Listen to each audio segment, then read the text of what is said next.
Hi, welcome back to Consultant's Corner. I'm Rebecca Brizi. This is my corner. I am a consultant.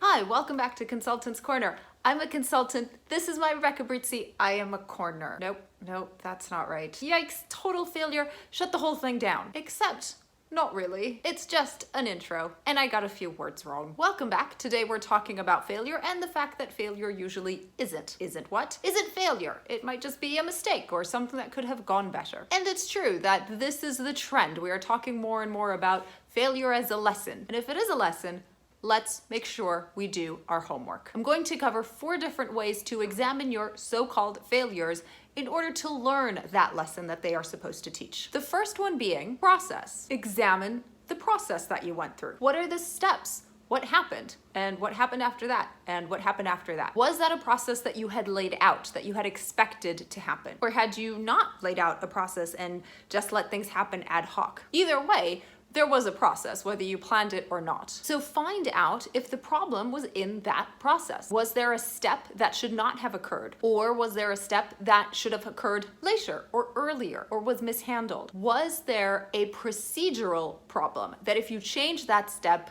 in some way or another, then the process will give you exactly the result you want. But what if your process is all correct and everything's working perfectly? The second area to examine is communication. Was there a problem in the communication with whoever was involved in this particular project that resulted in the so-called failure? If it was a client, did communication break down with the client? Or was communication inaccurate? Did you say something and your client heard and understood something completely different, or vice versa? Or was it with an employee or an outsourced service? You had a certain expectation based on what you said, but the result was something different. Was there a communication breakdown that caused the problem to occur? And if so, the fix is better communication, being more specific, more concrete. But what if everything in communication worked perfectly? Well, then take a look at the third area, which is distraction. Did you just get distracted and do something incorrectly or forget something or do it too late? Was it just what we call human error? This is not the same as a procedural issue. A procedural problem is where there is a determined step in the process that you thought was correct that turns out was not correct. A distraction error is where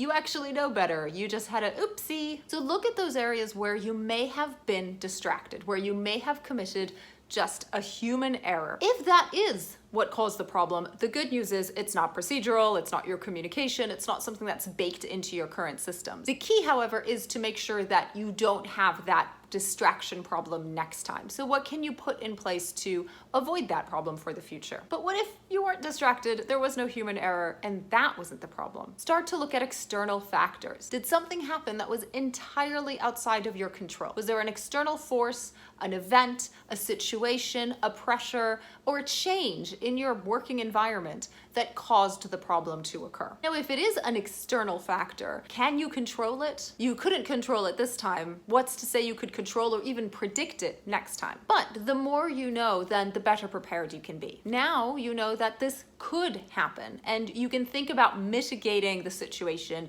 should it happen again, or should something similar happen. If it is an external factor, then that allows you to start thinking about what are those external forces that could occur and cause me problems. So process, communication, distraction, and external factors. These are the areas you want to examine to learn these lessons that we're supposed to learn from so-called failure. When something goes wrong, find out why it went wrong to avoid it going wrong next time. And remember, failure probably isn't. See you next week at the next video. Bye now.